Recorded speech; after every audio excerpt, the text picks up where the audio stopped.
Hey y'all, it's ChrystalChyna, and we are back with a story time. Well, I should say this is our first story time. So this is like something we want to do for y'all because we want to spill the tea because we got a lot of it. We have a lot.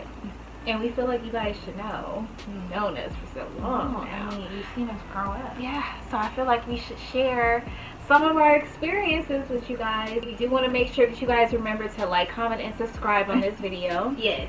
And follow us on all of our everything at ChrystalChyna, and that's spelled ChrystalChyna. All right, let's get into it. So this story time is about our 23rd birthday party. So basically with that birthday party, it was eventful. I know that 23 is not looked at as a milestone, but at that time, that was like a big milestone for us back in June. Yes, this is our birthday. 2019. Yeah, this is 2019. Our birthday is in September. Right. So that the June before that, so 2 months before our birthday, we have released our debut single, as you all may know. No pressure. So we released No Pressure, and we on our actual birthday, September 26th, we released the video as well. So we had planned for our birthday party like to be a showcase, right? And then after the showcase, it will be a party following after. That day, just leading up to the actual performance, was very stressful. Where do we even start with it? So, I mean, it was our first showcase that we've actually done, just us. It made us very anxious because we wanted it to be right. And you know that certain people were going to be there, and like, you want it to look great. Like, this is your time. Right. Usually we're always on somebody else's bill. It was a Saturday. Right. We had our birthday was on was September 26th, and then that was like on a Thursday party the week after. So the weekend after. Yeah, the weekend after, the next weekend. Yes. So like our mother had surprised us to basically get glammed by our uncle Trey Major, who was Aaliyah's hairstylist. Right. And so that was like the big thing. Right. That was like a big surprise. And a blessing. And a blessing for our birthday. Yes. So we got surprised to get our makeup done. He lives in like downtown LA, so he went all the way down to downtown LA to get it done. But that was like early in the morning. And we had done other things. We were like in Koreatown. We were? We went to get a step and repeat. Oh, that's right. We had to go get a step and repeat and the red carpet stuff the day of. And have it ready for the venue. Mind you, the showcase started, well, the doors opened at 6. Right. I'm going to just keep that in mind. Open at 6. Keep that in mind. I love my Uncle Trey, but we didn't leave until there 4 o'clock, and he had to even take us like whatever we were doing with the glam, it just it went over step. Right, it went over. And our mom was like, "Where are you guys?" I'm like, "Well, you played this, not me." So we had to like run and scram to get all the way back to Leimert Park. And I mean, downtown LA to Leimert Park, it's not like a terrible drive, but when you have traffic, it can be really bad. I was gonna die. Yes, I did, because his driving, he was like swerving in between cars. He was trying to we got there. Shout out to you, Uncle Trey. Shout out to Uncle Trey. But we still have to go run errands. Did we even have the cake? No, we didn't have cake. We barely had the drinks. We were missing decorations. Yes. So when you're rushing and trying to do something you haven't done before, it just does not come out right. Anyway, we barely made the sound check. We barely made it. We did the sound check real quick. Then I had to drive. I'm not sure if you're familiar with Leimert Park. You know, like things. It's an easy drive over there, right? So I had to drive. I think I drove to the Albertsons, and you know what Albertsons I'm talking about if you're from the Crenshaw district. Sorry. I drove there. Trying to get lip gloss. I had to drive over there and find some tablecloths. Didn't have it. And mind you, I guess everybody was getting ready for Halloween because at this point it's October. So I had to drive back to the 99-cent store, which is further down Crenshaw. But I'm racing back. Like, mind you, I'm a very good driver. And I know how to whip, okay? I was whipping down Crenshaw just so that I can get back. And then I have to come back and pick up China so that we can go back home and get dressed. At that point, what time is it? It's like 5:30. Yeah, 5:30. And mind you, again, the doors open at 6. sorry. Triggered. I like to be prepared. I don't like when it's time for your guests to come and that you're still setting up. I hate that. I got up there at the venue because we had it at a venue called The Lion in Leimert, and we live in Baldwin Hills. Say just like maybe like a 7-minute drive because it's up the hill. It's literally up the hill. So go to Leimert Park, you come up the hill to Baldwin Hills or View Park. It's up the street basically. Right. So that wasn't a problem. That was not an issue. But guess what? We had gotten we wore jumpsuits. Right. We wore like cute like tuxedo jumpsuits that were suited for the performance. Right. And we got it taken in at the top. We picked it up the day of. We sure did. No, we didn't. I'm not even. The night before. We picked up the dry cleaning, but we didn't try nothing on because we just like, it couldn't be that bad. Right. We just asked for a little, nothing too just major. Take it in a little bit. Take it in a little bit. Right. So to like do anything we wanted to as far as making sure we're like, mentally prepared and you're fresh. And we were doing vocal warm-ups while we were brushing our... That was the first time we tried the jumpsuit. It felt like I was strangled. Like being strangled. Like... I'm like, why is it so tight? We thought we were going to wear heels, but we didn't get a pedicure. So we just wore some Oxfords. We did the Janelle Monáe thing. We did. We sure did. When you get back, gosh, we get in the car. We get in the car. We just start practicing. We just start doing our vocal warm-ups. Everybody's there. Everybody's already. I'm triggered. I am triggered. I am. We park in the back. Our taco girl is there. Shout out to Flossy. She is fire. Black owned. Period. I might even put a video of us promoting her. Exactly. But yeah, Black owned. Her tacos were fire. It was basically like a cocktail hour, even though the doors opened at 6. We didn't start performing. We had time. And our vocal teacher, Mr. Robert, he ran back home to make sure our ambiance him and our mom's friend and our mom, Mr. Michael. They made sure. They did. And I'm so thankful for them because they really helped us pull it together. They did. Thanks. Shout out to them. Me and China barely got to take a breath, and next thing you know, we was on stage. I know. We did do a great job. We did. We over and I'm ready to party. Right. And by this time, like our friends, of course, were there. Yeah, that's what we're getting to. That's what we're getting to. I know y'all probably like, well, what's the tea? Let's get to it. Let's just get into it. Yada yada yada. Now it's time to party. So of course the drinks laid out, the tacos laid out. We changed outfits, and I'm just knocking them back. Like water. We drink anything that's wet. I'm just knocking it back like it's water. At that time, I was dealing with somebody, and that person was there. Mm-hmm. And then we had another friend who we never dealt with, but like he was plotting on either one of us. Yeah. Of course, we're not gonna say names. Okay, so because they probably don't see this video. Okay, and then what is? Okay. They don't think we talking about white boys. So I was dealing with this guy named Josh, right? Okay. And we were very close. I guess we decided to take our relationship. We made a situationship. Really, that's what we made it. Like we took it. We made it something that it wasn't. So like when I get really drunk, and I don't know who I've become. I know, me neither. In the past 2, 3, 4 years, I have changed. When I start drinking, I become very bold and like very like a demon. I do. Like not like the devil, but like a sexual demon kind of comes over me. Yeah. Brian, who we have never had anything for or with. I guess he called himself plotting on us. I don't know. Yes, either one who was gonna take the bait. But somebody I wanted to come did not come, so I was like, I'm gonna get held tonight. Yeah, we became demons.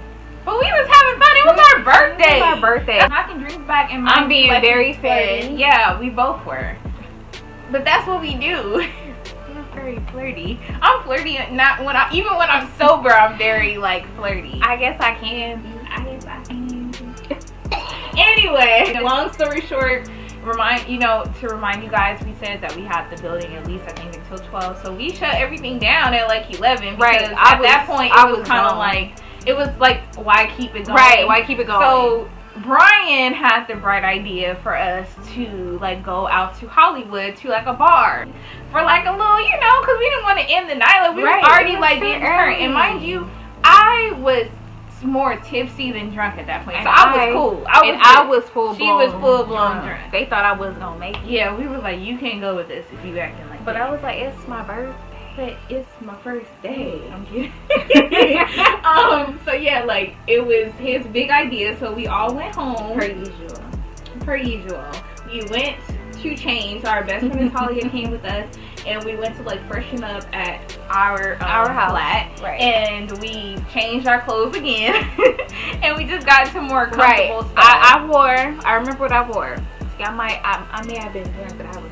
Exactly. I remember everything. So I wore an Alexander Wang like halter bodysuit. It's just halter and then like invisible on the back.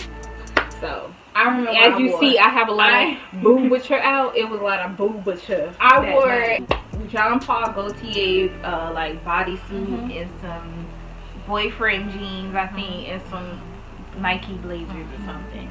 And I was still cute, popping. Okay, I looked it good. He looked it good. I looked it good. So we went out. I rode with Brian. Right. Chyna rode with Josh, our best friend Natalia, and our other friend Jerron and Devin. Okay. Right. So in the car, we went to go get some supply, and I'm not a smoker, but I tried it the first time that night. So don't persecute me, guys. I'm still young. I'm still learning. I'm trying. Okay. So I had my first little puff pass that night. Yes, and I was, and that's okay. That's okay. I was with Brian. Yeah, that's his name. Yeah, that's his name.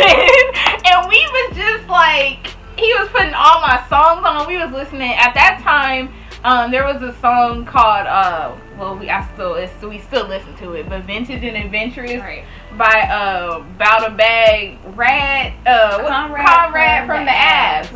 And then like when you're drunk, like that's just like woo, like you feel like you're on a wave. So we had gotten there, me and Brian, and we got there before Josh and them got there. So me and Brian, we parked and we like just talking. Mind you, we told y'all that he was plotting on either one of us that night. So this is the thing. People think that when you get drunk, like you don't remember anything. I already have a spectacular memory, like specifically, so I remember the passenger seat. And then he just told me, he was like, you know how a guy just look at you like, you are just so pretty. And I was like, thank you. And he was just saying different things. And then I just remember like he had gotten back from a trip. I'm not going to say where because then people going to know who I'm talking about. So I'm not going to say where. And he had some tequila from that trip. So apparently it was supposed to be like this real tequila. And then it was like I was drinking it like water. He put it in a Gatorade bottle. Yes, I was drinking it like water. This is pre-COVID, of course. So, so I was drinking it like water. That's when things kind of like turned for me, because at that point I told you guys I was tipsy, so I was okay. Then that's when I felt like kind of drunk. Right. So we all met at the bar. So wait, when we were walking there, this Brian decides to pick me up, like scoop me up off my feet, and like pick me up just to walk me there. What is going on tonight? So I'm like, is this for real? And we all meet up. Yes, we all met up at the bar, some little tiny bar in Hollywood. That's trash. Anyway, we all met up there. We were all just dancing, like having a good time. Like me and Crystal were dancing with Brian. Like we just having fun. Old fashioned fun. Like I do remember I backed it up on Josh. But it was all in fun. Like I really like wasn't thinking anything about it. Like you're not my man. Like I'm trying to get Like, I'm trying to get, you know, be a catch right now too. Like, I'm not thinking about you. That's why I'm gonna bring that up later. Right, because at that point it was like 2 something in the morning. Yeah. So like, I just remember. I guess I was saying more stuff. That part I don't really remember. Right. But I do remember Josh pulling me to the side and was talking about I needed to chill, and that he was like, you know, like, I never liked you. And I just remember, like, he said that my face was looking like I was gonna cry, and I feel like he was really telling me this because he took advantage of the fact that I was drunk so that he can kind of manipulate the story a little bit. It just got ugly from there. So I don't know why I ended up writing back with him. Out of all people, I should have never. But like, yeah, he was just like, I just never liked you, blah blah blah. Like, we're friends, we're best friends, and I just never liked you like that. And I was like, okay, like, it kind of threw me off because I was like, if you don't like me, then just leave me alone. Like, why are we doing what we are doing? Like, you know, and our other friends, different twins, different cars. Right, and I was like, I want to go home with Brian. I want Brian to take me home because I was just so determined. Like, well, I feel like, okay, if you've never been deeply inebriated, maybe you don't understand where I'm coming from, but people who have been, sometimes you want to cuddle and you just want, you know, like, just to be held. Hold me. That's it. Nothing else. Like, I wasn't about to do anything else. So we drive back and we get back. Right. And we're just both in the car, but with different people. Right. I'm in the car with Brian this time. Okay. First of all, when we were leaving the club, we were leaving the bar, whatever you want to call it. When I was like, I want to go, I want him to take me home, blah, blah, blah. And at first, he was really trying to go to a hookah bar. Like, I don't do hookah. That's nasty. That's disgusting. Like, no, nobody. It's 2 o'clock. Right. It's time to go. It's time to go. It's over. Like, it's really done. So Jay walked across the street, and I'm like, did he just leave me? And he did come back with the car, and he helped me get in, and he just started like speeding and playing music really loud. And when I am, you know, under the influence, I can't. That's gonna make me feel really crappy. Okay? And so I was like, can you like turn it down and like change the music? Tell me why he started putting on like Drake. You know what song I'm talking about. No. Houston, Atlanta, Vegas, Drake, Sooner Than Later, Drake. Okay. Stuff like that. And that night, I had kind of gotten my heart broken, but not by really someone. I just came to terms with the person that broke my heart. I didn't really like them. So not like that. I think it was like struggling with the fact that I felt like a lot of guys don't like me because of my skin tone. So that's another story we're gonna get into. But I was like, you know, what do you think of me? And he was like, you're like a bird. And I'm like, a bird? And he's like, no, like, you just need to come out of your cage. And you know, then he gives me the tequila this time in a Gatorade bottle. Very classy. I just start feeling on his arms. He has some. I'll give it to Brian. He has nice arms. He does. And we finally make it back to my flat, and I'm in the car with. And they're parked behind us. We're parked behind them. So, I mean, nothing was going to happen with me and Josh because other people were in the car. And he had just told me some bullshit. So, I wasn't really like, well, I was like, whatever. Like, you know, I was drunk anyway. So, right. I'm like, I mean, I'm not a violent drunk. So, I wasn't going to get mad. Right. I just was like taking it in. So, I guess like that, when he told me what he told me, it just kind of made me like kind of wild out a little bit. So while they're in the car and Josh was like, I wonder what they're doing in there, and apparently I was being very not erratic, but just like people were in the car. It was Josh, me, and Devin. And apparently, like, I had said to Devin, because Devin, he did have like this big crush on me in China. You know, just like when we first started coming around, it's so weird. And I had to say, you know, like, Devin, like, I just never really liked you like that. And apparently that was a big deal when I remember saying it, but I don't remember saying it mean. And Josh made me feel really bad about it. Dudes diss women every day, and I say it nicely. And I just, like, you just told me on the street that you didn't like me. I just realized that. Like, how backwards is that? Anyway, I got my first kiss that night. It was cool. It was cool. It was nice. Brian, he's seasoned, so I guess you could say he knows what he's doing. Whatever. We won't get into everything, but I got my first kiss that night. And so I feel like, first of all, I wasn't even going to tell anybody because I don't know. But then I had to let them know. So I told Crystal and our best friend Natalia what happened. And they were like, oh my gosh, like, wow. And then, you know, that made me feel very confused because I'm between friends. That leaves you confused to me. Don't you think? Yeah. So I thought that was, you know, comment if you had an experience with a friend and it left you feeling like confused about your feelings for them as of now.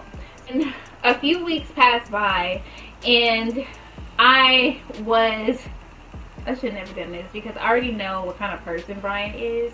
So I should have listened to my instinct, but at the same time I felt like, you know, this was a learning lesson, so whatever happens, happens. So my best friend Talia, she took my phone and she was like, she texted Brian and was like, so are we ever gonna, you know, talk about what happened? And then, you know, then Talia left. And a few minutes later, he texted me back and it was just like very rude. I don't want to say I'm not over it. So he like, I don't remember it verbatim, but around the lines of, no, I don't think we should, and I'd appreciate it if you kept it to yourself. Please, thanks. And my thing was this. You act like I'm going around telling everybody, oh, you know, we did this. It's like you're nothing to brag on. I literally only told Crystal and Atalia, and Atalia does not know your crew, and I don't talk to nobody else. Crystal don't talk to nobody else in the crew. No, literally, I don't do that. Literally, they are the only two that know. It's nothing to brag about. If you think I'm going around saying, oh, if anything, you should be bragging about doing anything with me, because you know I'm untouchable. You know, ChrystalChyna just don't be letting anybody in. Okay, that's another thing. So I don't let nobody in. So I was hurt. I was crying all over the place. My other friends that did not know him, okay, had to console me because I was just like, that hurt my feelings because I feel like at the end of the day, we were supposed to be friends.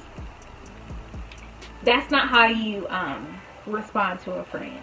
You could just say, no, like I really think, you know, we should be friends. Like, I don't want, you know, just say that. But just to say it all, you know, like, right.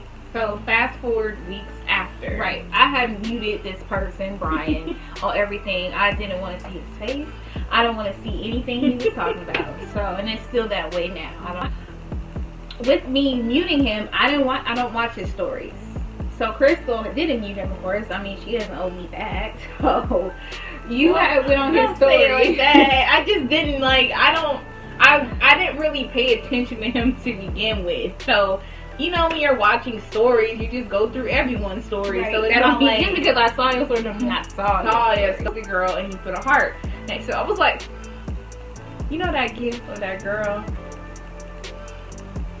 So I was like, oh, is this? And mind you, Brian is a known like playboy. Like he gotta be with every girl. He gotta, you know, be flirted with every girl. So he's never been known as to really claim anybody. So Crystal put it in the group chat.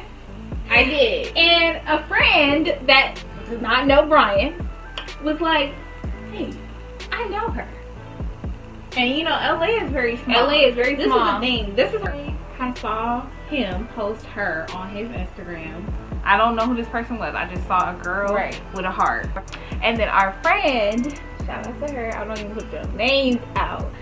But she was like, wait, I know her. So she saw the girls. 2 and 2 together. Right. She went on the girls' page and saw Brian. And I was like, oh, is that why? Did you just say LA is way too small. It is too small. And when you're black and you actually are from the real LA, everybody's connected. Knows each other. Everybody knows each other in some sort. So I mean, like, if that was the case, you couldn't just say that, or even it's like, but you weren't feeling him like that anyway. I was confused.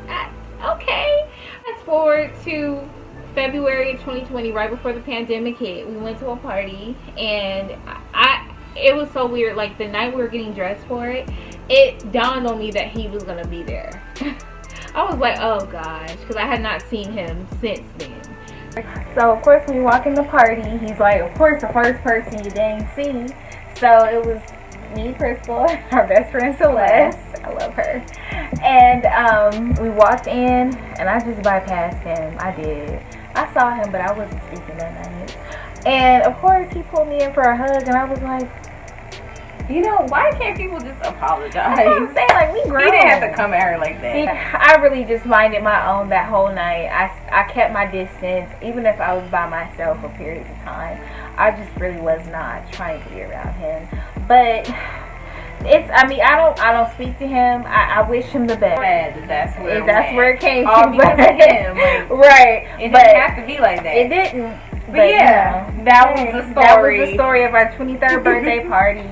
If you guys want more of these, please like, comment, and subscribe. We'll be keeping you guys posted. So follow us on everything. Like, comment, and subscribe. Follow us.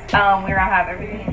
Thanks for watching. Bye. Love y'all.